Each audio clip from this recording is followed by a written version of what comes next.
September 14, 1968. A Shao Valley, South Vietnam. Rain hammered the canopy like 1,000 snapping wires, turning the jungle into a vibrating wall of sound. The valley was choked with fog, thick enough to swallow a helicopter whole. And somewhere beneath that gray mass, an entire flight of American A-1 Sky Raiders was circling blind, fuel running low, nerves stretched thin, and enemy fire creeping closer with every minute. Captain Ray Hollister, USAF, wiped a smear of condensation off his canopy with a gloved thumb, but it didn't matter. Visibility was barely 30 meters. He could hear the distant thump of North Vietnamese anti-aircraft guns, muffled through the storm. His wingman's voice cracked through the radio. "Ray, if we don't get a mark soon, we're going home with bombs." Going home with bombs meant the platoon pinned down in the tree line below wouldn't see sunrise.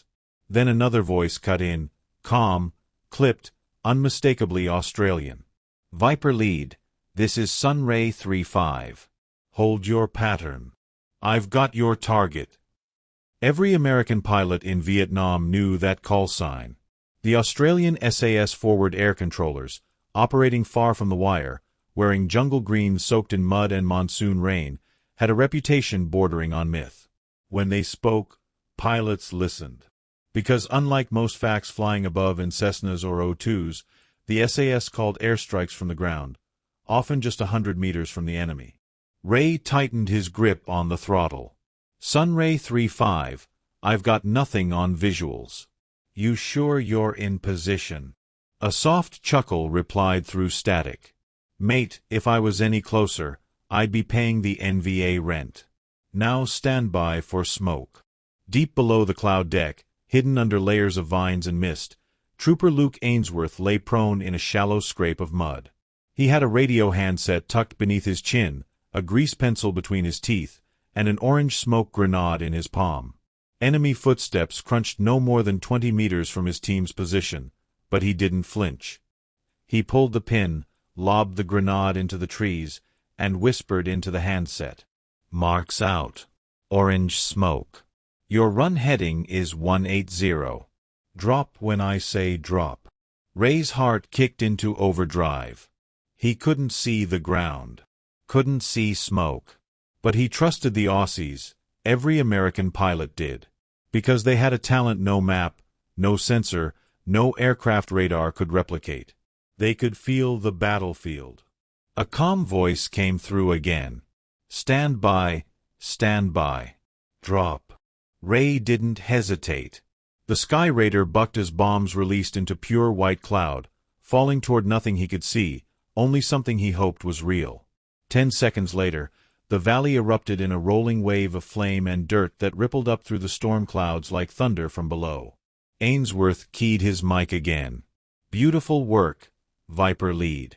Now let's give the boys another helping, eh?" And folks watching, if you love seeing these forgotten moments of bravery, hit that like button. Helps us get these stories to more people who've never heard them.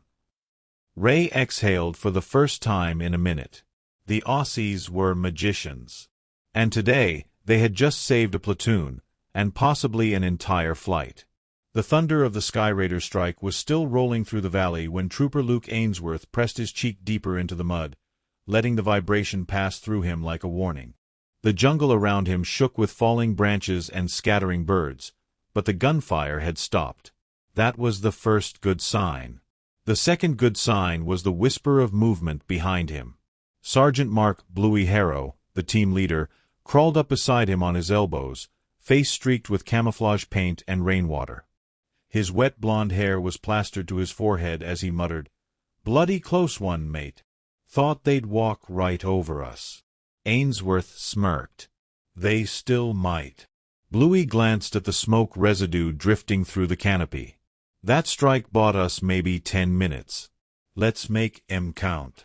Above the clouds, Captain Ray Hollister was circling again, fuel warning light now blinking yellow. He keyed his mic. "Sunray 3-5, Viper lead. Confirm enemy movement." Ainsworth pressed the radio to his ear, listening through layers of static, rain, and distant shouts from NVA troops crawling out of the shattered tree line. He waited, watching shapes emerge through dripping bamboo. Then he spoke, barely above a whisper. Movement south-southwest. Looks like a platoon regrouping near the anthill formation. They're shaken but reorganizing. Ray frowned. How in hell are you seeing any of this? I can't see my own wings. Bluey answered this time, voice thick with amused annoyance. We're in the dirt with M, mate. You blokes fly in the clouds. We live under M. The SAS didn't mean it as an insult. It was simply fact. The American FAC program relied heavily on aircraft spotting from above. O-1 Bird Dogs, O-2 Skymasters, OV-10 Broncos. Great platforms, great pilots. But when weather turned bad, valleys fogged over, or enemy camouflage blended too deep into the terrain, even the best pilots were effectively blind. The SAS, on the other hand, were the opposite of blind. They had sixth-sense fieldcraft born from years of operating in patrols of 4 or 5 men, often for weeks at a time, mapping enemy routines, hearing subtle movements, smelling wood smoke miles away, and predicting how NVA units would react long before they did. Ray circled lower, trusting in that sixth sense. Sunray, I'm low on gas. One more pass. Give me your best. A pause. Only the rain filled the channel. Then Ainsworth spoke again, calm as ever. Copy. Viper lead. Marking with white phosphorus. This'll get them running. He pulled another grenade from his belt, thumbed the spoon, and tossed it in a perfect arc into the dense undergrowth. White smoke billowed instantly, drifting through the rain like ghostly tendrils. Ainsworth didn't speak into the radio this time. He snarled it. Now. Now. Hit them. Ray rolled his aircraft into a steep dive, bursting through the cloud deck so low the treetops nearly scraped his landing gear. For half a second he saw it, the faint whisper of white smoke, the shattered tree-line, and silhouettes scrambling for cover. He didn't hesitate. His bomb struck like a hammer blow, flattening the jungle in a shockwave that rattled Bluey's teeth. The echo was swallowed by rain and thunder. Silence followed. Real silence. The kind that told you the enemy wasn't getting up. Ainsworth spoke softly into the handset. Viper lead. That's a wrap. Good flying. Ray exhaled a shaky breath. You Aussies are unreal. If you're watching this right now and love stories like this, drop a comment telling us where you're tuning in from. Helps the channel more than you think. Bluey tapped Ainsworth's helmet. Let's move. The NVA won't be happy. And just like that, the SAS melted into the jungle. Ghosts who had just saved dozens of American lives without ever being seen. The jungle swallowed the Australian patrol as quickly as mist dissolves into rain. Ainsworth and Bluey moved silently through the undergrowth, the other 2 SAS troopers falling in behind them with almost supernatural quiet. Their boots made no more noise than falling leaves. Their packs, coated in mud, looked like pieces of the forest itself. Behind them, the smell of burnt foliage and explosive residue drifted through the storm. They had minutes before NVA survivors began searching the blast zone. Ainsworth raised a hand. Halt signal. The patrol froze instantly. Up above, Captain Ray Hollister steadied his trembling hands on the controls. His fuel gauge was well into the danger zone now, but he stayed in the valley, circling, scanning for any glimpse of movement he could use to help the men below. Sunray 3-5, Viper lead. You still with us down there? Ainsworth pressed his radio close, voice hushed. Copy. Viper lead. Moving out. Enemy shaken. Might be probing the wreckage soon. Roger that. Wish I could stay on station, boys, but I'm running fumes. Bluey looked up at the sky, the cloud so thick the aircraft was invisible. Tell him to bugger off before he falls on us. But Ainsworth didn't say that. He keyed the mic and spoke with the same measured calm he always did. Understood. Viper lead. You've done enough for today. Get home safe. Ray hesitated. He didn't want to leave. Not while these guys were still crawling through the mud with enemy troops swirling around them like a hornet nest kicked open. But he knew they weren't asking for his help anymore. They were telling him to go. Copy. You blokes be careful down there. And, hell of a job, Ainsworth whispered. Cheers, mate, then tucked the radio against his chest. Ray banked east and began the long, lonely flight back to base. As he broke through the cloud tops, clean sunlight washed over his canopy. Only then did he realize his hands were shaking. Back on the ground, the SAS patrol pushed deeper into the jungle. Thunder rumbled through the valley. Rain hissed through the leaves like a million whispering voices. Harrow finally muttered, "Bloody miracle we're still alive." Ainsworth shot him a sideways grin. "Ain't a miracle. That's good piloting, mate." "Yeah, well," Harrow sniffed the air, then froze again. "Movement. Shadows. The enemy regrouping. The NVA aren't done yet," he murmured. "They'll be hunting." Ainsworth checked his compass, then his map, laminated, edges worn soft from months in the jungle. "We'll move east. Ridge line gives us cover." Radio silence. The patrol slipped into single-file formation, disappearing between the tight walls of bamboo. Their silhouettes vanished into green darkness like phantoms. But as they moved, something lingered in the tense silence between them, an unspoken truth. American pilots didn't trust the Aussies because of reputation. They trusted them because every time the sky fell apart, the Aussies kept breathing.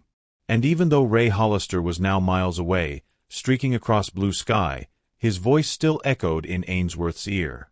Hell of a job.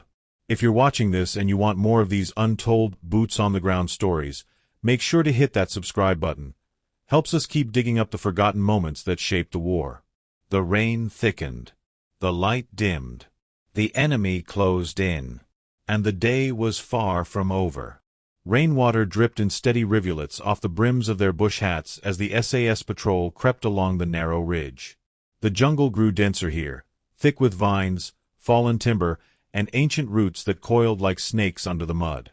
The air was heavy, humid, and cold all at once, filled with the smell of wet earth and distant cordite from the bombing run they had just survived. Ainsworth raised his fist again. Halt. The team froze, every muscle locked. Bluey eased up beside him, whispering through clenched teeth, "What've you got?" Ainsworth touched 2 fingers to the side of his nose. A faint scent, one you'd miss if you didn't know the jungle as intimately as its own wildlife. Smoke. But not the lingering haze of Ray Hollister's strike. No, this was fresh. Close. Human. He pointed ahead, 2 o'clock. The other troopers nodded without a word. Communication in the Australian SAS wasn't a matter of volume. It was a matter of subtlety. A hand gesture here, a shift of the eyes there. They could move whole kilometers and have entire tactical conversations without a single audible sound. They slipped downhill, their bodies low, weapons up. The canopy above them tightened, plunging the forest into deeper shadows. Drops pinged off their rifle receivers like tiny, muted bells. Then the voices came. Soft at first. NVA. Speaking quickly. Focused. Searching. Bluey mouthed. Patrol size? Ainsworth listened harder, then lifted 4 fingers. 4 men. Maybe 5. They reached the edge of a small clearing where the jungle dipped into a shallow depression. Through the dripping bamboo, Ainsworth spotted them, NVA soldiers fanning out, checking trees, examining footprints half erased by rain. One of the troopers took a knee, sliding his thumb along the safety of his M16. Ainsworth shook his head. No shots. No noise. There were too many enemy units in the valley today. 1 bullet could summon 100 rifles in return. Instead, he pointed to a massive fallen log spanning the depression like a natural bridge. The team understood instantly. They moved with the silence and precision of panthers, climbing, crawling, and flowing across the log while the NVA patrol stood directly beneath them. The Australians were so close they could hear the Vietnamese soldiers breathing, hear the rustle of their webbing as they stepped through brush, hear their boots grinding in the wet soil. One NVA soldier paused, looked up, right at them. Ainsworth's pulse slammed against his ribs. The man's eyes swept the log, lingering, then dropped away as he continued forward, convinced by the rain and low light that nothing was there. When the NVA finally moved off, Bluey exhaled slowly. Jesus. Could have spat on him. Ainsworth smirked. But you didn't. Proud of you. The patrol regrouped and pressed farther from the search area. As they moved again, Bluey muttered, "This is why the Yanks trust us, mate. No radios. No eyes in the sky. Just boots, mud, and bloody instincts." Ainsworth didn't reply, but he felt the same truth. A pilot could lose his bearings. A radar could glitch. A cloud bank could blind an entire flight. But the jungle never fooled the Australians. Not for long. If you're still watching, drop a like. It tells us you want more stories straight from the mud, from the men who operated where maps ended and danger began. Thunder cracked overhead again. The jungle trembled. And the hunt was far from finished. The patrol moved steadily eastward, threading through the dense green labyrinth with the practiced ease of men who had spent more time in the jungle than in their own barracks. The monsoon clouds pressed so close overhead it felt like the sky itself was sagging under the weight of the storm. Every few minutes, artillery rumbled in the far distance. American, not enemy. The valley was waking up. Bluey checked his map against the terrain. We get to the next rise and then swing north. LZ should be a click and a half past that. Ainsworth nodded. But he didn't like the feeling creeping into his bones. The jungle was too quiet. No birds. No insects. Nothing. He lifted a clenched fist. The patrol froze. Then, like a crack ripping through glass, the first burst of AK fire erupted from the trees to their right. Rounds tore through bamboo, splintering wood, sending chips flying like shrapnel. Contact, right. The SS dove behind the nearest cover. Massive buttress roots, half-rotten logs, anything that could soak up bullets. The enemy fire intensified, stitched in long furious bursts. Muzzle flashes sparked between dripping leaves. Ainsworth rolled behind a tree, slapped his radio on. But the valley's geography was a cruel mistress. Steep ridges, thick forest, a sky sealed by storm. The signal crackled, barely alive. Bluey hissed, "They've got numbers, whole squad at least." Ainsworth peeked through the foliage. He counted 8, maybe more. Moving with purpose. These weren't random stragglers. They were hunters. The Australians returned fire in controlled, surgical shots, but the NVA were pushing, smart, aggressive, trying to flank. Ainsworth keyed the handset. Any station, this is Sunray 3-5, troops in contact, grid 732 by. Nothing but static. He ducked as bullets shredded the tree above his head. Bluey barked, "We need air, Luke." No signal. Another burst forced them deeper into cover. One of the troopers shouted, "They're moving around our left." The fight was turning bad, fast. They were outnumbered, outflanked, and pinned by enemy fire that was getting tighter and more accurate by the second. Ainsworth gritted his teeth and adjusted the radio antenna, trying to angle it between two thicker trunks, anything to squeeze a signal out of the suffocating valley. He tried again. "This is Sunray 3-5. Any FAC, any aircraft, we are in immediate danger. Troops closing, repeat, troops closing." A distant crackle. Barely a whisper. He slapped the radio. "Come on, come on." Lightning flashed across the valley. The world went white for half a heartbeat. Then, a voice. Weak. Breaking through static like a message from the dead. "Sunray, this is Viper lead, copy. Low fuel, turning back." Ray Hollister. Ainsworth nearly laughed. He's coming back. Bluey looked at him like he was insane. With what? Fumes and bad decisions. Ainsworth ignored the jab. He keyed up again. Viper lead, we are pinned. Multiple hostiles, closing in. Need immediate strike, danger close. Static swallowed part of the reply. Can't see, weather's murder. Give me something, anything. Ainsworth scanned the soaking ground. Smoke grenades drenched. Frags no good. Then his eyes landed on a sapling snapped by gunfire, its inner wood pale, bright, and exposed. He pulled his bowie knife, ripped a strip of cloth from his sleeve, and wrapped it around the broken branch. Bluey saw what he was doing and hissed, "You're mad." Ainsworth struck a match, shielded it against the rain, blew gently until the cloth caught. A guttering flame sputtered to life, thin, orange, barely hanging on. He hoisted the improvised torch into the air, waving it in a figure-8 arc. Viper led. Look for the only bloody flame in Vietnam. Above the clouds, Ray Hollister banked low, nearly scraping the canopy. His visibility was near zero, but then, through a tiny break in the fog, he saw it. A flicker. A spark. A dancing light swallowed by the storm. A signal no pilot should ever trust, but one he trusted completely. Sunray. I see you. Ainsworth felt hope surge through him. Defiant. Burning bright. Then hit them, Viper. Hit them now. If you're watching this and you're hooked, don't forget to subscribe. These untold combat stories deserve a place in the world, and you make that possible. A roar filled the sky. The jungle lit up, and death came screaming down through the rain. The roar of Ray Hollister's engine tore through the low clouds like a chainsaw through canvas. The NVA soldiers heard it too, heads snapping upward, eyes widening as the valley trembled with the unmistakable growl of an attack aircraft dropping far too low for comfort. Ainsworth dropped the burning torch and slammed into the mud behind a thick root as Bluey yelled, "Down! Down!"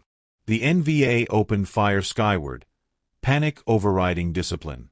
Tracers streaked blindly into the clouds as the Australians dug themselves into the earth. Ray burst through the cloud deck, just long enough to see the faint wisp of flame, the moving shadows, and the muzzle flashes sparkling like anger inside the jungle. No time to think. No time to calculate. He pushed the nose down, throttled up, and whispered to no one. "Hang on, boys." The Sky Raider screamed downward, clearing the treetops by meters. Ray's eyes locked on the flicker of movement, the Australians hugging the ground, and then the larger cluster of shadows rushing them. He keyed his mic. "Sunray, danger close. I'm running this right down your bloody haircut." Ainsworth grinned despite the chaos. "That's the idea, mate." Ray released his ordnance in a perfect, controlled line. High explosive and fragmentation, timed so tight that any miscalculation would have wiped out the SAS patrol completely. The bombs hit. The earth split. Fire tore across the tree line in a sweeping arc that blasted mud, roots, and foliage into the air. A shockwave rolled through the ridge so violently it knocked Ainsworth's helmet sideways and sent Bluey sprawling with an undignified grunt. The NVA were thrown off their feet. Some simply vanished under the concussion. The survivors scrambled in blind terror, crashing through brush, abandoning weapons as they fled the maelstrom Ray had carved into the valley. For a moment, everything was just white. Steam boiling off the ground, smoke curling in ghostly tendrils, rain hissing against fresh crater rims. Ainsworth lifted his head slowly, ears ringing, heart thundering. He reached for his radio with shaky fingers. Viper lead. That was, bloody hell, that was perfect. Ray's voice came back, faint and cracking. "Sunray. I'm bingo fuel. Heading home. Good luck down there." Then his transmission faded into static. Bluey rolled over and punched Ainsworth in the shoulder. "Remind me to buy that Yank a beer one day. Or a whole bloody pub." The other two SAS troopers regrouped, dazed but alive. Each face carried the same expression, a mixture of adrenaline, relief, and awe. "Right," Bluey said, spitting mud. "Let's scarper before they send more welcoming parties." But Ainsworth paused, just for a heartbeat, and looked toward the sky. Ray Hollister was flying home on fumes, having risked his life on nothing more than a flicker of flame from a stick wrapped in cloth. Trust like that didn't come from training manuals or chain of command. It came from moments like this, moments where survival hinged on believing the man on the other end of the radio instinctively, absolutely, without hesitation. If you're enjoying the story and want to support these deep-dive war narratives, hit the like button. It helps this channel survive just like these blokes did. Ainsworth slung his pack. "Let's move." The SAS patrol stepped off again, shadows in a world of green and gray, the jungle already swallowing the smoke behind them. But every man in that patrol knew something had changed today. American pilots didn't just respect the Aussies. They trusted them with their lives. The jungle was still trembling from Ray Hollister's strike as the SAS patrol moved deeper into the ridgeline, each man stepping around smoking craters and shattered trees. Rain hammered the earth like a relentless drum. Steam hissed off hot shrapnel embedded in trunks. The air smelled of wet soil, cordite, and the metallic taste of adrenaline. Ainsworth checked his compass again. North-northeast. Keep tight. We're not out of the woods yet, literally or figuratively. Bluey snorted. No kidding. The NVA will be all over this valley when they realize their mates got turned into fertilizer. The men moved in silence after that, sliding between curtains of bamboo, listening for any sign of pursuit. The jungle, shaken but alive, slowly whispered back to life. Insects resumed their buzz. Birds called out tentative notes. Somewhere in the distance, a troop of gibbons cried out, startled by the chaos. After half an hour of steady movement, the patrol reached a sheer slope cut by a narrow, muddy trail. Below them, through gaps in the canopy, Ainsworth caught a glimpse of the river, swollen brown water slicing through dark green wilderness. Bluey tapped his shoulder. "That's our path to the LZ. Get down there, follow the bend, and we should see it." They descended carefully, gripping exposed roots and vines slick with rain. Once they hit the riverbank, the sound of rushing water drowned out all but the loudest jungle noise. Ainsworth motioned the team into staggered formation and began following the river's curve. After 15 minutes, he crouched suddenly. The LZ. Or what was left of it. It wasn't much, just a tiny patch of scraped earth between toppled palms, barely big enough for a Huey. But right now, it might as well have been the gates of heaven. "Radio check," Ainsworth whispered. He keyed the handset. "Sunray 3-5 to any dust-off or slick on station. Requesting immediate pickup at marked LZ." Static. He tried again. Rain hammered the river. Thunder cracked. Nothing. Bluey swore under his breath. Weather's still too thick. Nobody's flying in this muck. Ainsworth scanned the sky.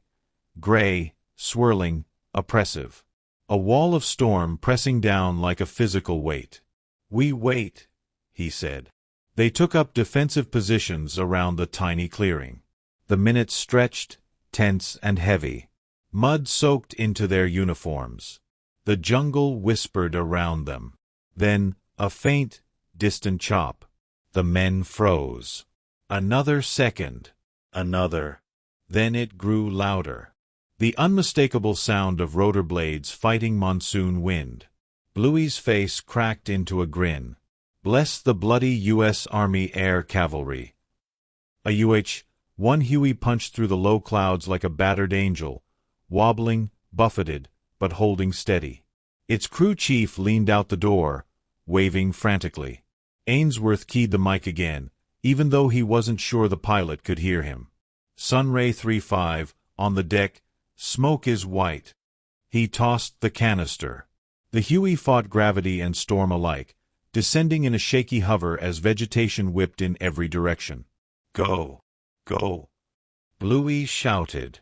The SAS sprinted toward the chopper, boots slipping, mud spraying, branches tearing at their gear. The Huey's skids touched down for barely a second as the Australians piled inside, grabbing webbing, bracing themselves. Up!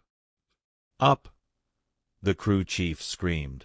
The Huey clawed away from the valley floor just as movement erupted from the tree-line, NVA troops spilling forward, rifles raised. Rounds snapped through the air. The door gunner opened up with a violent burst of M60 fire, brass raining down in golden arcs. Then the LZ vanished beneath swirling rain and cloud as the helicopter surged upward toward safety. Inside, soaked, mud-covered, and exhausted, the SAS troopers leaned back against the vibrating walls of the Huey. Bluey thumped Ainsworth's arm. "Still think today wasn't a miracle?" Ainsworth laughed, raw, breathless, relieved. "Nah. Today was trust. Pure and simple." The crew chief, shouting over the rotor wash, added, "Pilot said you boys had the whole valley lighting up. Hell of a fight down there." Ainsworth just nodded. Because the real miracle wasn't the extraction. It wasn't Ray Hollister's impossible strike. It wasn't even surviving the NVA pursuit. It was the unspoken bond forged in the heart of a storm, between Australians in the mud and Americans in the sky.